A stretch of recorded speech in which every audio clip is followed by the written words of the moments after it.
east coast of Florida.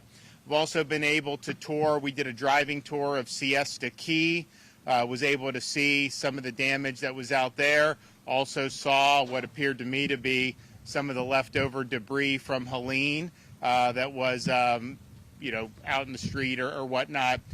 So we got a sense of what's going on there. Then, of course, here we're here looking.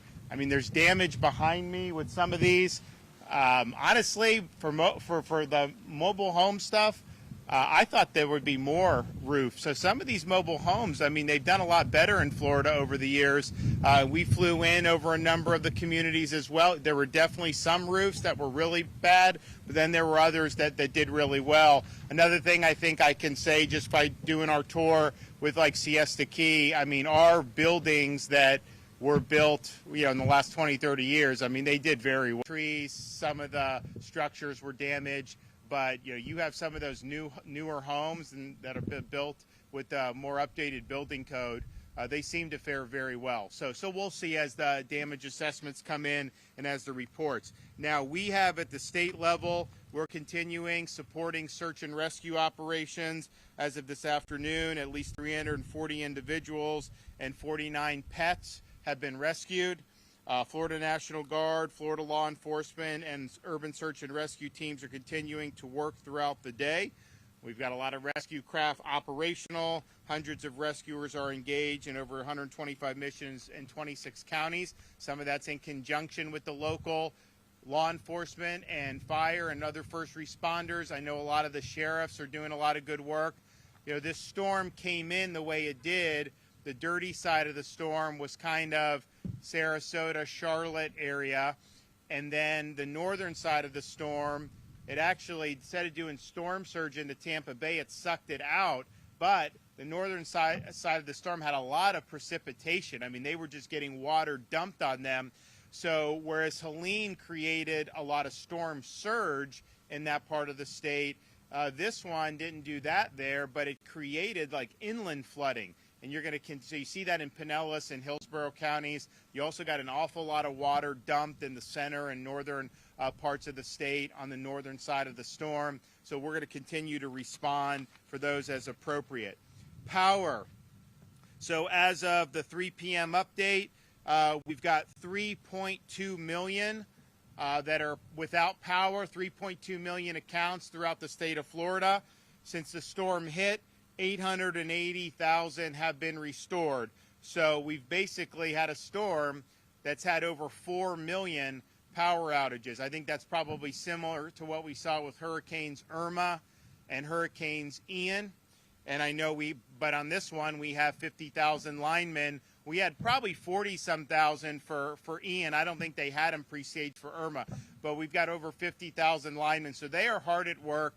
I know this area is FPL. I know they're planning a big push. So we feel very confident that those folks are working very hard, and you're going to see some good stuff here in the ensuing time period. Sarasota County, where we are now, is about 66% out as we speak. Prior to landfall here in Sarasota, we staged thousands of sandbags, 9 high-water vehicles, 3 high-wheeled vehicles for search and rescue, 12 emergency sat phones, 4 urban search and rescue teams, and 2 swiftwater teams. And now we are continuing to help with 25 additional generators, 3 swamp buggies, FWC search and rescue boats, 3 mobile command vehicles, 4 ambulance strike teams, 4,000 gallons of diesel, 4,000 gallons of regular unleaded, 5 helicopters, additional Starlinks, 20 diesel trash pumps, and additional supplies like tarps, fans, and dehumidifiers. Cut and toss began at first light by the Florida Department of Transportation. We have 328 crews active in the field, over 350 pieces of heavy equipment, 150 bridge inspectors were dispatched immediately, and over 620 bridges have already been inspected. As I said in my executive order for Hurricane Milton, local authorities must allow residents back to their homes once the roadways are deemed safe. In Tampa, the Sunshine Skyway, Gandy, Howard Franklin, and Courtney Campbell causeways have all been inspected, cleared, and they are open for traffic. Bridges are being opened as soon as state inspections are complete. There are a couple bridges throughout the other parts of the state where they are looking at different issues. I-4, I-75, Alligator Alley are all clear and they're all open.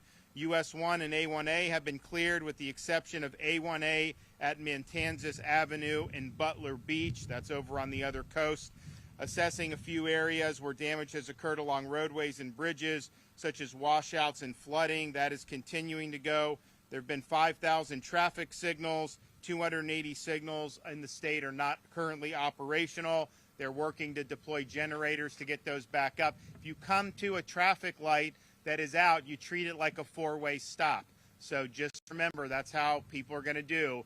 So if you're going, you got to stop, look like you would on a stop sign. There are many schools closed today, but we're working with the Department of Education to have schools resume as quickly as possible across the state, and that's going to be a little bit different depending on how you were affected by the storm. But I think the majority of those school districts that were closed probably had minimal to no impacts from the storm and should be able to resume operations very quickly. If you want to look to see what your school district's plans are, you can go to fldoe.org/storm info. Now, please remember, as you survey damage and you clean up, be cautious of any downed power lines. They can be deadly. Do not touch them and stay away from any debris that may be tangled within the power lines. Be careful of standing water. You know, we were Siesta Key. I was able to sue. I mean, there's some. It's gone down, but there is some. There's going to be some inland flooding. Just be very careful when you're talking about standing water. There could be power lines down in there. There could be other hazards, and that could cause major problems. Be careful when you use ladders. We always have injuries and sometimes even fatalities based on the use of ladders. We've got a lot of elderly residents. We have different groups that will be in Florida that will help you with some of these things. These charity groups, these church groups, they go in to help people with their homes and help clean up debris. So utilize that. Don't put yourself at risk. If you operate a generator, do not operate your generator inside your home. It must be operated outside your home. We still have Visit Florida's emergency accommodation modules on Expedia and Priceline available if people need temporary shelter. For another 2 weeks, we have extended the Hope Florida line. So that's going to be 24 hours a day, 7 days a week. So if you need help or you need some resources, like maybe helping hand with some things around your house or maybe some things with some supplies, you know, we've got all these organizations that come to help in the subsequent to these storms. They're all plugged into Hope Florida. So you can call 1-833-GET-HOPE, 1-833-GET-HOPE, and Activate Hope is the disaster arm for Hope Florida, and that is up and running. We also have small business loans available. So we have $50 million. It's interest-free, very forgiving payment options. So if you need cash as a business, you can apply for up to $50,000. If you're agriculture and aquaculture, you have up to $100,000, and if you're citrus and cattle, you have up to $150,000. So please take advantage if you want. If you want to apply for that, you go to floridajobs.org/EBL. We also are accepting donations for the Florida Disaster Fund. This is a charitable, tax-deductible donation. 100% of the proceeds go to helping victims of both Hurricane Helene and Hurricane Milton. And so if you want to do that, you can go to floridadisasterfund.org, floridadisasterfund.org. I want to thank everybody who's worked really hard. We're still assessing the damage from this storm. I mean, I think clearly just going around that there was damage from it. I think in some areas, in terms of what was being predicted, some of the worst case scenarios did not come to pass, certainly in terms of some of the storm surge. People were predicting perhaps in the Tampa Bay area.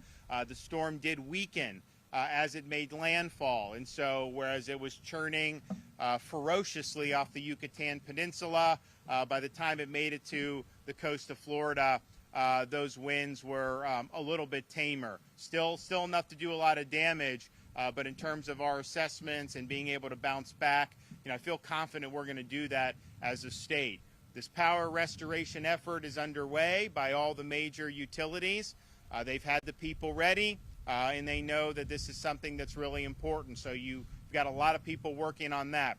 We're very confident on reopening the ports like Tampa to make sure that fuel is continuing to flow. We have a lot of fuel in reserve in the state if we need to fill any gaps, but I'm confident we're going to be able to have an adequate amount of fuel delivered to the gas stations one way or another. If we need to use Florida Highway Patrol to help rush the trucks there, then we'll do that. But we should be in pretty good shape as far as that goes. So I want to thank everybody that's been involved. And we'll be putting out information about things like points of distribution for food and water. We're taking some of those inputs from some of the counties. I mean, some people said before the storm they wanted pods. Maybe they don't need pods now, depending on what damage. But we do anticipate when the counties are ready, rolling out some of the pods and providing some of the resources in terms of food, water, and other supplies like tarps for people as they may need it. So, okay, Kevin Guthrie. Thank you, Governor. Thank you for everything you do for communities like these to make our job much easier and much more successful. Before I get started, there's a lot of people here that I want to thank that are the partners of the State Emergency Response Team. And as I look around here from right to left, we've got the Florida Department of Law Enforcement, Florida Highway Patrol, the Florida National Guard, members of the federal and state USAR task forces that are in here, local sheriff's offices. These men and women, went through the storm to get to you to be able to help you. And we certainly appreciate everything that they do. Even though Hurricane Milton has exited the east coast of Florida, storm surge is still expected along the east coast.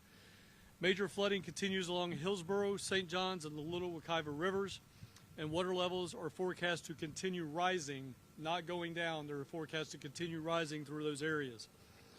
Residents in these areas should continue to shelter in place until officials deem it safe to go outside. Roadways are flooded, and the potential for hazardous conditions with them still exists. Please do not walk or drive through them under any circumstances. 6 inches of moving water can knock a person over, and 1 foot of moving water can sweep you away in your vehicle. Accidents due to floodwaters are preventable. All you got to do is just stay out of them. Right now, our teams are in the field working in parallel over the next 72 hours to do 3 things. That is to search, secure, and stabilize the areas from getting any worse.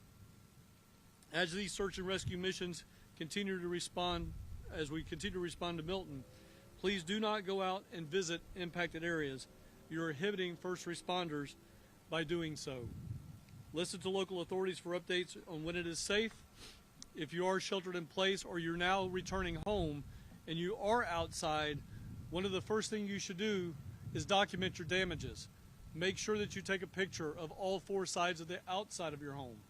When you go inside, make sure you take pictures in each and every room and have a point of reference like an electrical socket or a doorknob. That gives us reference to know how high the water was inside your home if you indeed had water intrusion. If you have lost power and want to use a generator as a backup, please use it safely. Generator accidents are also 100% preventable. Make sure you put it on a flat, dry surface at least 20 feet away from all doors and windows. Make sure you wait 20 minutes when you refuel, and then keep a carbon monoxide detector in your home so that the fumes and odorless fumes can be deadly, and then you'll be able to be warned about those. If you are beginning your cleanup process, please ensure you are wearing the appropriate safety gear. But as the governor has already mentioned, we will send volunteer organizations into your communities that will help you clean this up. They will help you get trees off. They will help you do stuff with the roof and re-tarp them. You do not have to do that if you're on your own, if you're by yourself, if you have some physical capability that limits you in going up and down a ladder. All of those are preventable injuries. Just call us, 1-833-GET-HOPE. We'll put you into the system, and we will get people to come to you and help you with that. Do not cut any lines. I cannot say this enough. every disaster, we end up having somebody cut either a coax cable or a fiber optic cable. That is your lifeline to 911 services. Please do not cut lines. Let somebody else come in and do the cutting for you. If you see a dangerous situation, make sure you call your local authorities and report it so that they can come out and mitigate it. For assistance after the storm, for information, please call 1-800-342-3577. I'm sorry, that's a correction. 1-800-342-3557. Help is available in English, Spanish, and Haitian Creole. You can always visit floridadisaster.org/updates for more information in real time.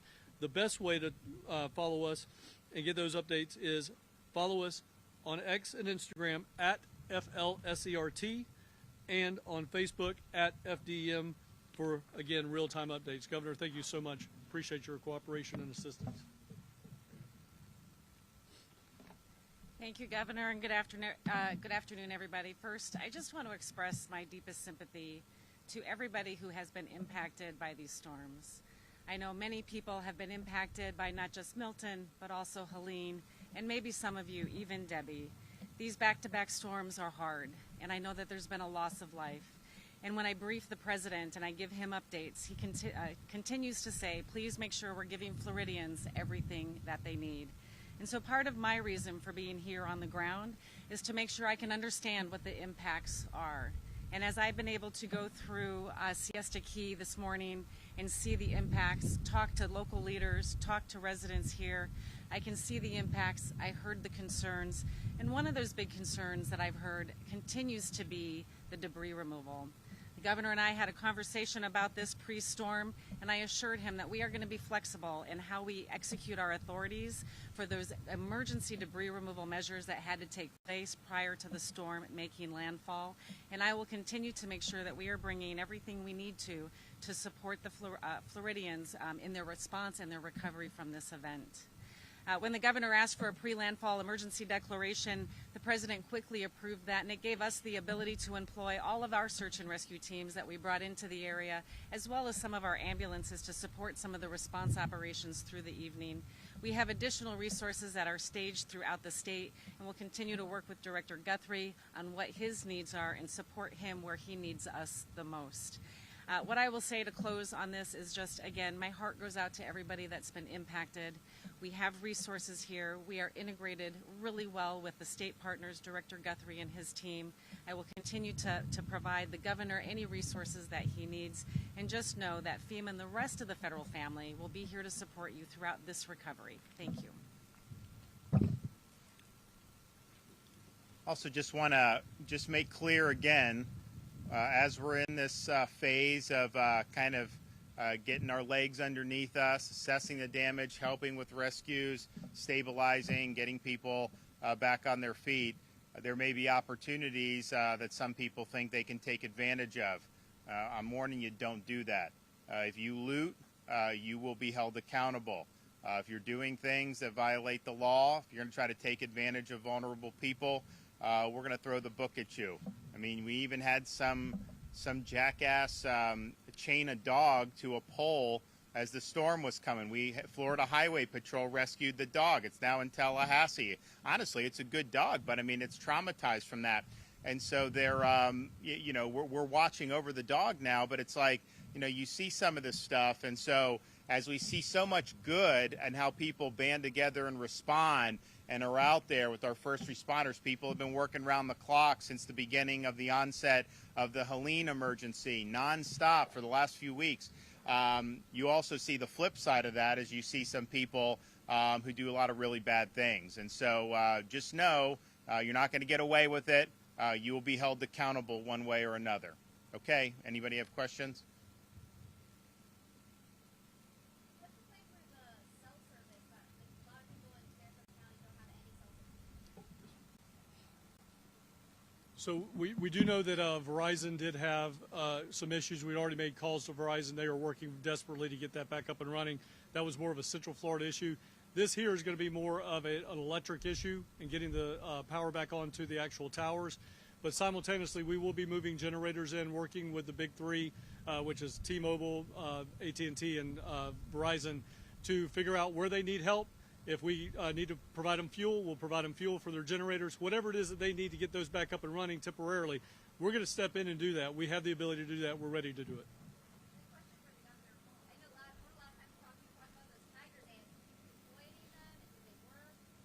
Yeah, we deployed them. A bunch of counties, Yes, right? This yes, time. sir. I think we did over 45 missions. Yeah, we did 45 different missions, and I think they worked pretty much every time, right? Yeah, they did. It's good. I mean, it's the type of thing.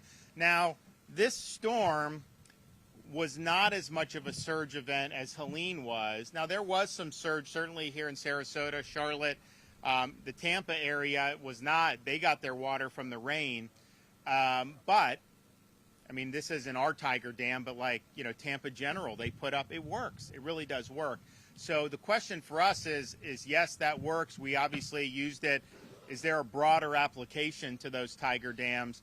Some of them it's not cheap to do. Certainly for critical infrastructure, if you can do that, protect it, and then not have anything happen, that's going to be a really big deal. So you're talking about like the substations, fire station, things that like really are critical. I think it's good, but I think it may also have application for residential. So after Helene, we were talking about, is there ways we can find, maybe some neighborhoods that are in flood-prone areas that are more modest means and offer some and see how it works. This storm came on us a little quicker, too quick for us to have necessarily done that, but I do think we're gonna utilize Tiger Dams going forward.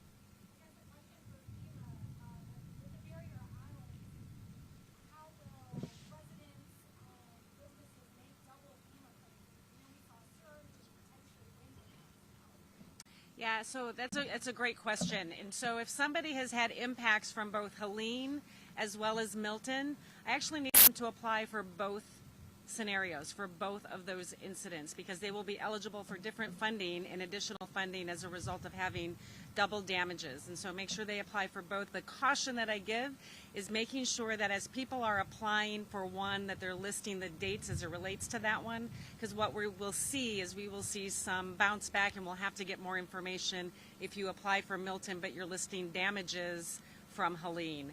And so we'll work with them. We're going to have people that are going to be out in the field. We call them disaster survivor assistance specialists. They're going to be out walking around helping people. We will work with Kevin Guthrie on where to establish disaster recovery centers, and we can work through that. But they should apply, if they had damages from both, they should apply for both of those. And so we're going to continue working with our local communities to get people back on their feet. I mean, obviously, I do think that this debris mission is going to be important, and it's very, I think, positive, the discussions that Deanne and Kevin have been having. So I think we're going to be in a much better spot on that going forward. And then I also just think that this is, you face two hurricanes in a couple weeks. Not easy to go through, but I've seen a lot of resilience throughout this state. I think people just, when you're a Floridian, you kind of just know, these are things that can happen. And you roll with it, and you just kind of deal with it. So I've seen a lot of grit, I've seen a lot of determination, and I'm very confident that this area is going to bounce back very, very quickly. I mean, as much as I was looking at damage at Siesta Key, I was looking at how nice it is and how we're going to be able to get that back up and running again. I think very, very quickly. So we'll do it. We'll get it done. Now, we're not out of hurricane season yet. I don't want to scare anybody, but the reality is hurricane season goes through November. Now, usually, the further we get into October, you're less likely to have a major hurricane. But the reality is that there is some weather, so it's possible something could happen in the later part of October. I'm not saying it's likely, but it's just. That is a possibility of something that could happen. I hope it doesn't happen. I hope that this one wouldn't happen because we knew Helene was a lot to deal with. But regardless, we'll always hope for the best, but we will be prepared. So I want to thank everybody who's been involved in the effort. Thank all these linemen who are working to get the power back on. I mean, I think most people get in most other states, if you had 4 million power outages, you're talking about that would probably be 6 weeks, to be able to do that. I think you're going to be impressed with what these guys do, and they came from as far away as California to be able to help with the effort here in the state of Florida. And I think it's going to be very meaningful, and I think it's going to make a difference. So thanks to them, and thanks to everybody for all your work. Thanks, guys.